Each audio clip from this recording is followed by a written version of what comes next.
Om asato ma sadgamaya tamaso ma jyotirgamaya mrityorma amritam gamaya.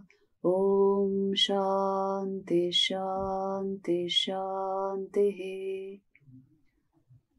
Namaste everyone. Namasté tout le monde. On m'a demandé de parler du miracle de la pensée positive. Je suis donc très contente de voir l'intérêt que vous portez à ce sujet. Rappelez-vous, s'il vous plaît, que la pensée positive équivaut à une vie positive. Juste par la pensée, vous pouvez changer votre vie. C'est pour cette raison que nous allons parler aujourd'hui des principes de base de la pensée positive et comment les mettre en pratique dans notre vie.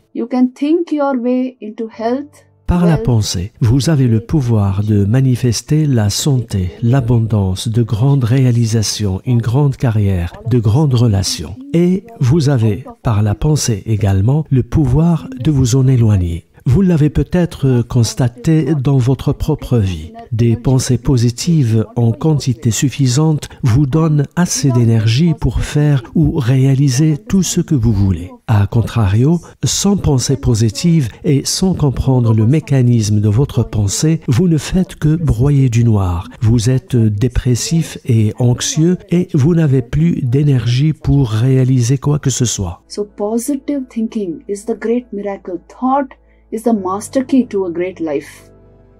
La pensée positive est donc un grand miracle. La pensée positive est le passe-partout qui permet d'accéder à une grande vie. La pensée peut créer un paradis à partir d'un enfer, mais aussi un enfer à partir d'un paradis. Tout dépend de votre manière de gérer votre pensée. C'est quelque chose qui devrait être enseigné à tous les jeunes. Si, en tant qu'enfant, on vous apprend ces principes de base, vous êtes assuré d'avoir une grande vie, quelles que soient vos circonstances ou votre entourage.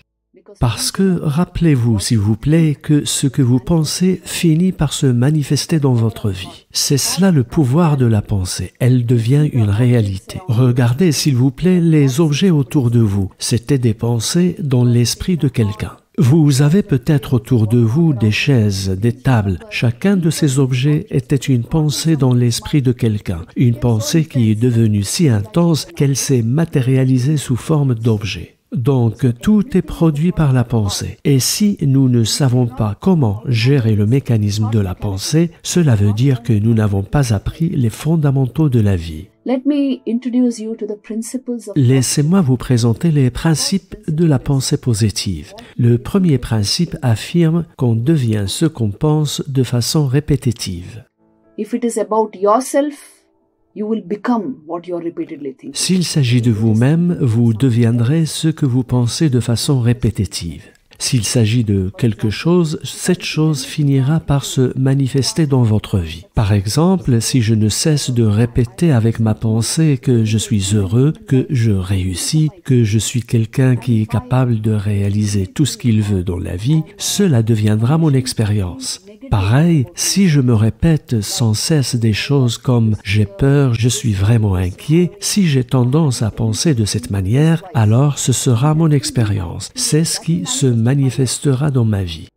Exactement comme les objets qui deviennent une réalité après avoir été de simples pensées dans la tête de quelqu'un. Tout ce que vous pensez contient le potentiel de devenir une réalité dans le futur. Donc, rappelez-vous, s'il vous plaît, la pensée a un pouvoir et c'est pour cette raison qu'elle doit être délibérée, consciente, guidée. C'est cela le miracle de la pensée positive. Pour dire les choses brièvement, il y a, voyez-vous, une pratique qui vous permet de réussir à faire ça naturellement. Je veux parler du yoga. Celui-ci vous permet de devenir de plus en plus conscient intérieurement et de penser de façon délibérée. C'est un effort conscient qui vous permet de réaliser tout ce que vous voulez et de garantir votre succès dans la vie. Lorsque vos pensées ne sont pas délibérées, les idées ou les émotions préconditionnées peuvent vous conduire à penser de façon très négative. The first principle is Rappelez-vous donc, s'il vous plaît, que le premier principe affirme que nous devenons ce que nous pensons de façon répétitive. C'est ça l'idée fondamentale. Et il vous est possible d'accroître le pouvoir de la pensée positive par la pratique du yoga. Quand vous devenez profondément conscient intérieurement, vos pensées sont alors parfaitement guidées. Le second principe de la pensée positive affirme que nous finissons toujours par faire l'expérience de ce que nous ressentons de façon répétitive. Observez votre vie et voyez si c'est vrai ou pas. whatever you repeatedly feel, if they are happy emotions, if they are Tout ce que vous ressentez de façon répétitive finit par se manifester dans votre vie. S'il s'agit d'émotions heureuses, de choses qui vous rendent joyeux, votre esprit attirera ces expériences dans votre vie. Si vous êtes sujet à des humeurs négatives, à de l'amertume, au ressentiment, à de la colère ou à de la haine, cela devient votre expérience. Votre esprit attirera des forces négatives dans votre vie si vous avez sans arrêt des émotions négatives. So this is the second important principle of positive thinking. C'était donc ça le second principe de la pensée positive. Tout ce que vous ressentez de façon répétitive finira par faire partie de votre vie en vrai. Et quand bien même vous ne voudriez pas le ressentir, le fait d'y penser amènera ce sentiment dans votre vie.